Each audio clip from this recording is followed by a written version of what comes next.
Chief Justice John Roberts tries to humiliate Denzel Washington in a fiery Supreme Court showdown, but Denzel's legal genius stuns the court. A clash of titans unfolds in a case that could change justice forever.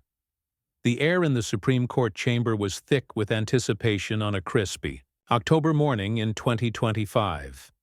The case of Henderson versus the Department of Justice had drawn an unusual crowd, not just legal scholars and reporters, but fans clutching photos of Denzel Washington. The acclaimed actor, known for his commanding performances in films like Training Day and Malcolm X, had shocked the world by stepping into the legal arena. Today, he was not here to entertain, but to argue a case that could reshape civil forfeiture laws in America. Washington, it turned out, had quietly earned a Juris Doctor from Howard University decades earlier, balancing law school with his burgeoning acting career. Few had taken this seriously until he filed a brief so incisive it earned him a spot before the nation's highest court. Chief Justice John Roberts, presiding over the 9 justices, surveyed the room with his usual measured calm. Yet, as Washington rose to speak, a flicker of skepticism crossed Roberts' face.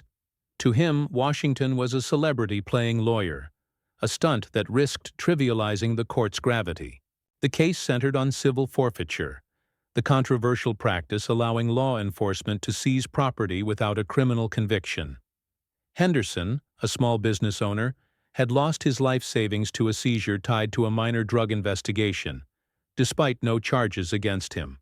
Washington's argument challenged decades of precedent, asserting that forfeiture required a direct, proven link between property and criminal activity.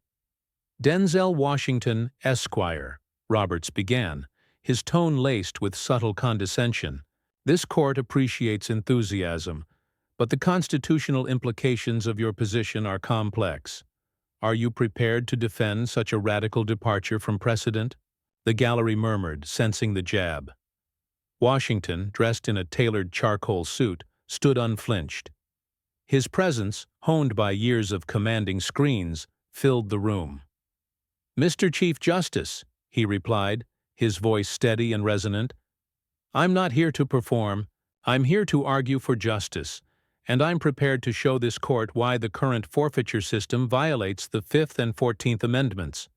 The justices leaned forward, intrigued but wary. Roberts, however, pressed harder. "Your brief cites United States versus Bajakajian, but you propose a standard far beyond its scope. Do you genuinely understand the constitutional balancing act here, or are we indulging a celebrity's hobby?" The words landed like a gauntlet, and the room held its breath. Washington's eyes narrowed, but his composure held. He had anticipated skepticism, even hostility, but this was personal. He stepped closer to the podium, his voice dropping to a measured cadence that echoed his most iconic roles. "With respect, Mr. Chief Justice, my understanding comes from years of study, not a script.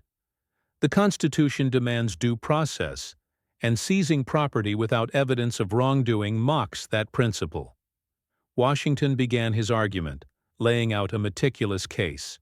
He traced the history of forfeiture laws, from their origins in maritime law to their modern abuse in cases like Henderson's. He cited Timms versus Indiana, where the court had ruled that excessive fines applied to states, arguing that forfeiture, without a criminal nexus, was equally unconstitutional. His command of precedent was surgical, each point building on the last. "Yet," Roberts interjected again, his voice sharp, "you're asking us to dismantle a system upheld for decades. What's to stop chaos in law enforcement if we adopt your standard?" The question was a trap, designed to expose any weakness in Washington's reasoning. Washington paused, not out of hesitation, but to let the weight of the moment settle. He locked eyes with Roberts, a silent acknowledgement of the challenge. "Mr. Chief Justice, the chaos is already here. Innocent people lose everything because of loopholes that reward overreach. I'm asking this court to restore justice, not disrupt it." The gallery buzzed, and even Justice Kagan, known for her probing questions, scribbled furiously. Washington's argument was gaining traction, but Roberts' expression remained unyielding. Had Washington's boldness overstepped, or was he planting the seeds of a legal revolution? The Supreme Court chamber crackled with tension as Denzel Washington's words hung in the air. His challenge to Chief Justice John Roberts had shifted the room's dynamic, the gallery's murmurs a low hum of anticipation. Roberts, his face a mask of restraint, leaned forward, his eyes narrowing. "Mr. Washington," he said, his voice cutting through the buzz, "you speak of justice, but your proposal risks paralyzing law enforcement. Without forfeiture, how do we deter crime?" The question was sharp, a deliberate escalation, testing whether Washington's resolve matched his rhetoric. The other justices watched, their pens poised, as the confrontation deepened. Washington stood taller, his presence commanding despite the weight of Roberts's scrutiny. "Mr. Chief Justice, deterrence cannot justify theft. Forfeiture, as it stands, punishes the innocent alongside the guilty. Henderson lost his livelihood without a conviction. That's not deterrence, it's oppression." His voice, rich with conviction, carried the cadence of a man who'd spent years mastering both stage and statute. He pivoted to the facts, citing a 2023 report showing that 80% of federal forfeitures involved no criminal charges. This court has the power to demand evidence before property is taken. Anything less betrays the Constitution. Justice Gorsuch, usually reserved, interjected. "Counsel, your standard requires a direct link to criminal activity. How do you define direct without bogging down every case in litigation?" The question was fair but probing, and Washington seized it. A direct link means tangible proof, not suspicion. In Henderson's case, his savings were seized because a tenant paid rent with drug money. No evidence tied Henderson to the crime, yet he lost everything. "My standard protects people like him without crippling enforcement." His clarity drew nods from Justices Sotomayor and Jackson, but Roberts remained unmoved, his fingers tapping the bench. Roberts fired back, his tone icy. "You're asking us to rewrite decades of precedent on a case-by-case basis. This court doesn't legislate, Mr. Washington. Your idealism, while compelling, ignores practical realities." The jab was personal, implying Washington's argument was more performance than substance. The gallery stirred, sensing blood in the water. Washington's jaw tightened, but his eyes burned with focus. "With respect, Mr. Chief Justice, this court has overturned precedent before when justice demanded it. Brown versus Board wasn't practical. It was right. I'm asking for the same courage here." The room fell silent, the weight of Washington's words landing like a gavel. He pressed on, dissecting United States v. Usury, a 1996 case upholding broad forfeiture powers. Usury assumed forfeiture was civil, not punitive. But when a man loses his home over an unproven link to crime, that's punishment without due process. The Fifth Amendment doesn't bend for convenience. His argument wove precedent with principle, each point a thread in a tapestry of logic. Even Justice Alito, known for his skepticism of sweeping reforms, raised an eyebrow, intrigued. Yet, Roberts wasn't done. "You invoke the Constitution, but your approach invites chaos. If we limit forfeiture, what stops criminals from hiding assets?" The question was a trap, designed to paint Washington as naive. Washington didn't flinch. "Criminals hide assets because the system incentivizes abuse. My standard forces law enforcement to prioritize evidence over profit. If that's chaos, it's the kind that restores trust in justice." His voice rose, not in anger, but in defiance, echoing through the chamber. Justice Kagan, scribbling earlier, now spoke. "Mr. Washington, your passion is clear, but how do we balance your standard with judicial efficiency?" Her tone was curious, not hostile, a sign Washington was gaining ground. He began to answer, outlining a tiered evidentiary framework when Roberts cut in. "Time is limited, counsel. We'll hear your solution, but I hope it's as practical as your rhetoric is bold." The interruption was a power move, and Washington's pause was electric. Was Roberts trying to rattle him, or had Washington's tenacity exposed a crack in the Chief Justice's armor? The Supreme Court chamber pulsed with tension as Chief Justice John Roberts' interruption lingered, his words a sharp blade aimed at Denzel Washington's momentum. The gallery held its breath, eyes darting between the actor-turned-lawyer and the Chief Justice, whose steely gaze betrayed no hint of retreat. Washington, poised at the podium, let the silence stretch, his pause a calculated defiance. "Justice." Kagan's question about judicial efficiency still hung unanswered, and Roberts' curt demand for practicality had raised the stakes. The room waited to see if Washington would falter or rise to the challenge. "Mr. Chief Justice," Washington began, his voice low but resonant, "I appreciate the need for efficiency, but justice isn't served by cutting corners. My framework balances both." He turned to Kagan, acknowledging her question with a nod. "I propose a two-tiered evidentiary standard. For seizures under $50,000, law enforcement must show probable cause linking the property to a crime. For higher amounts, clear and convincing evidence is required. This preserves judicial resources while protecting citizens." His delivery was precise, each word chosen to disarm skepticism. The gallery murmured, impressed by the clarity of his solution. Justice Sotomayor leaned forward. "Counsel, your tiers sound reasonable, but how do you address the backlog this might create in lower courts?" Her tone was probing but open, a sign Washington's argument was resonating. He seized the opportunity. "Lower courts already handle complex evidentiary hearings. My standard streamlines forfeiture by focusing on evidence, not speculation. It reduces frivolous seizures, which clog dockets more than my proposal ever could." His command of procedure was undeniable, and even Justice Gorsuch, typically skeptical, jotted notes. Roberts, however, wasn't swayed. "Your tiers add complexity, Mr. Washington. You're asking judges to play economist, setting dollar thresholds arbitrarily. Why should this court trust your numbers?" The question was a jab, laced with doubt about Washington's credentials. The gallery stirred, sensing the Chief Justice's intent to undermine. Washington's eyes flashed, but his voice remained steady. "The 50,000 threshold isn't arbitrary.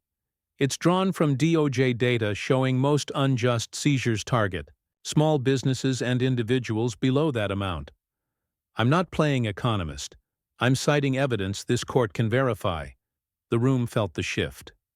Washington wasn't just holding his own. He was turning Roberts's challenges into opportunities.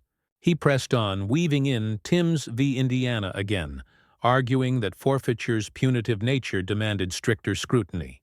When a man like Henderson loses his savings over a tenant's actions, it's not justice. It's a violation of due process. This court can fix that.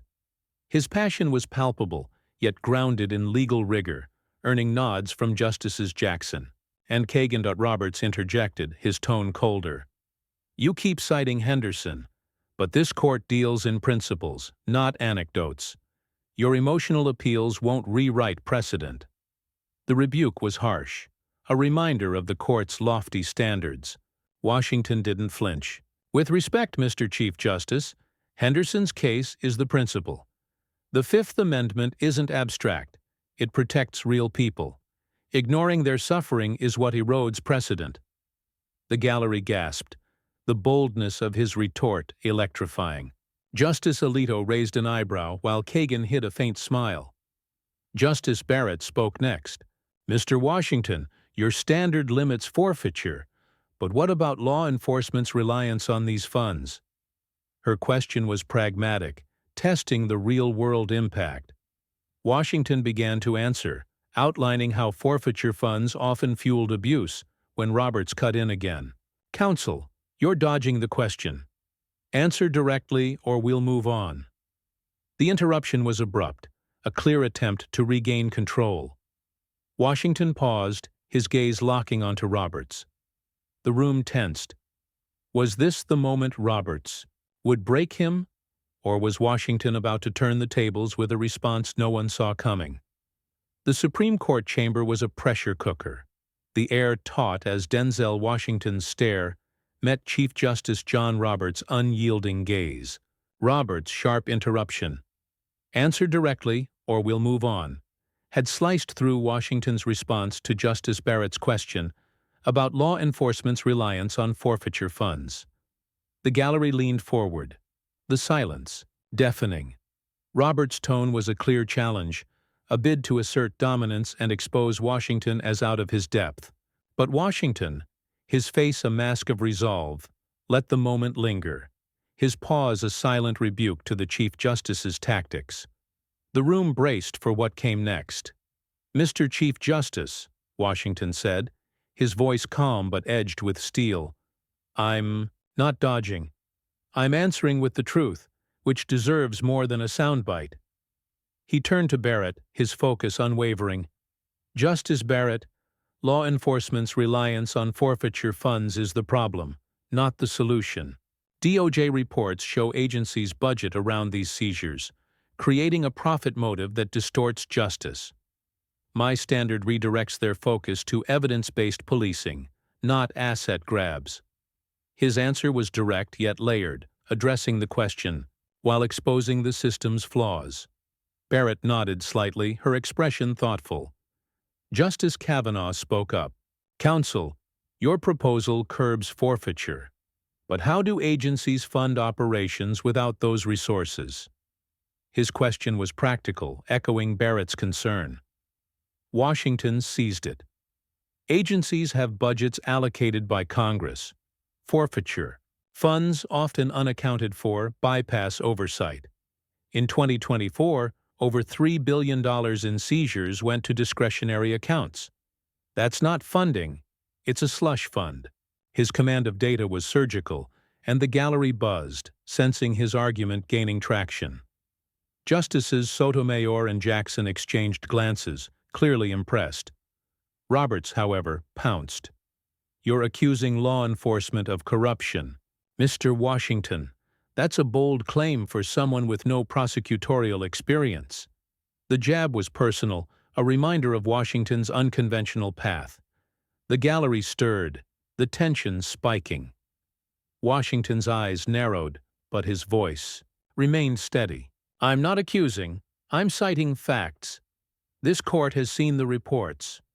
When police departments buy armored vehicles with seized funds while citizens like Henderson lose their homes, something's broken. I'm here to fix it." His defiance was electric, turning Roberts' attack into a rallying cry. Justice Gorsuch interjected, his tone measured. "Counsel, your standard raises the bar for seizures. But what about cases where evidence is murky? Do you risk letting guilty parties walk?" The question was a test, probing the edges of Washington's framework. He answered swiftly. "Murky evidence is exactly why we need a higher standard. If the link to a crime isn't clear, the seizure shouldn't happen. The Constitution doesn't tolerate guesswork." His logic was tight, earning a nod from Gorsuch. Even Justice Alito, typically skeptical, seemed engaged, his pen moving rapidly.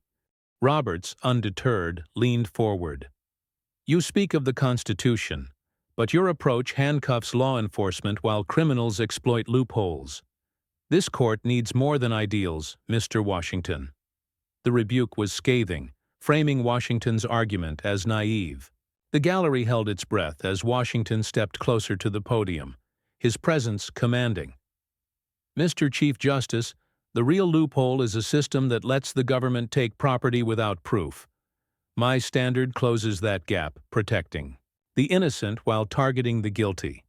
That's not idealism, it's justice." His voice rang with conviction, and the justices sat riveted. Justice Jackson spoke next. "Mr. Washington, your passion for reform is compelling, but how do we implement your standard without disrupting existing cases?" Her question was a chance to showcase practicality. But before Washington could fully respond, Roberts raised a hand. "Counsel, your time is nearly up. Make your final point count." The move was abrupt, a final attempt to unsettle him. Washington's jaw tightened, his gaze locking onto Roberts. Was this the moment to unleash a closing argument that would seal his triumph, or would Roberts' relentless pressure finally crack his resolve? The Supreme Court chamber was a crucible of tension. Chief Justice John Roberts' raised hand, a stark command slicing through the air. His warning, "Make your final point count," was a gauntlet thrown at Denzel Washington's feet, a last attempt to assert control in a battle that had captivated the nation. Justice Jackson's question about implementing his forfeiture standard hung unanswered, and the gallery's collective breath held as Washington stood at the podium. His jaw was set, his eyes locked on Roberts, unflinching. The room pulsed with the weight of the moment. This was Washington's chance to cement his legacy or falter under the Chief Justice's relentless pressure. "Mr. Chief Justice," Washington began, his voice a deep, resonant force, "I'll make my point, and it's this. Justice delayed is justice denied." He turned to Jackson, addressing her directly. "Implementing my standard is straightforward. Courts already evaluate evidence in criminal cases. Apply the same rigor to forfeiture, probable cause for small seizures, clear evidence for large ones. Existing cases can transition with a 6-month grace period, ensuring no disruption." His solution was crisp, practical, and rooted in judicial precedent, silencing doubts about his grasp of logistics. Jackson nodded, her expression one of quiet respect. Roberts, however, wasn't done. "You assume courts can absorb this burden, Mr. Washington. Your confidence is bold, but is it grounded?" The question dripped with skepticism, a final jab at Washington's credentials. The gallery stirred, sensing the Chief Justice's refusal to yield. Washington stepped forward, his presence filling the room like a storm gathering strength. "It's grounded in the Constitution, Mr. Chief Justice. The Fifth Amendment doesn't bend for convenience, nor should this court. Henderson's case isn't an outlier. It's a symptom of a system that's lost its way. I'm asking you to lead it back." His words were a challenge, not just to Roberts, but to the court's legacy. The justices sat riveted. Washington seized his final moments, his voice rising with conviction. "For decades, forfeiture has eroded trust in justice. Innocent people lose everything while agencies profit. My standard restores due process, protects the vulnerable, and strengthens law enforcement's integrity. This court has the power to right that wrong. The question is, will you?" The gallery erupted in murmurs, the weight of his closing landing, like a thunderclap. Even Justice Alito, ever stoic, leaned back, his pen still. Kagan and Sotomayor exchanged glances, their notes brimming with Washington's arguments. Roberts' face was unreadable, but a flicker of something, respect perhaps, crossed his eyes. "Thank you, counsel," he said, his tone neutral but lacking its earlier edge. The session ended, and the chamber buzzed as Washington stepped away, the crowd whispering in awe. Weeks later, the court's ruling came down, a 6-3 decision in favor of Henderson, adopting Washington's standard. Civil forfeiture now required a proven link to criminal activity, a seismic shift that curbed decades of abuse. The opinion, penned by Justice Kagan, praised the compelling clarity of Washington's argument, a subtle nod to his triumph. The aftermath was electric. Legal scholars hailed the ruling as a landmark, while Henderson, tears in his eyes, thanked Washington for giving him his life back. Roberts, in a rare public comment, acknowledged the case's impact, though he never mentioned Washington by name. The actor-turned-lawyer, however, didn't need the Chief Justice's validation. His victory reshaped constitutional law, proving that brilliance could emerge from any corner, even a Hollywood stage. Washington returned to acting, but his Supreme Court appearance inspired a generation, from law students to activists, to challenge injustice with courage and intellect. As news of the ruling spread, social media exploded with clips of Washington's showdown, his voice echoing in viral videos. The Constitution doesn't bend for convenience. The nation watched, not just a celebrity, but a legal titan who'd faced down the highest court and won. In the end, it wasn't just Henderson's victory. It was a testament to the power of conviction, a reminder that one voice, armed with truth, could change the course of justice forever.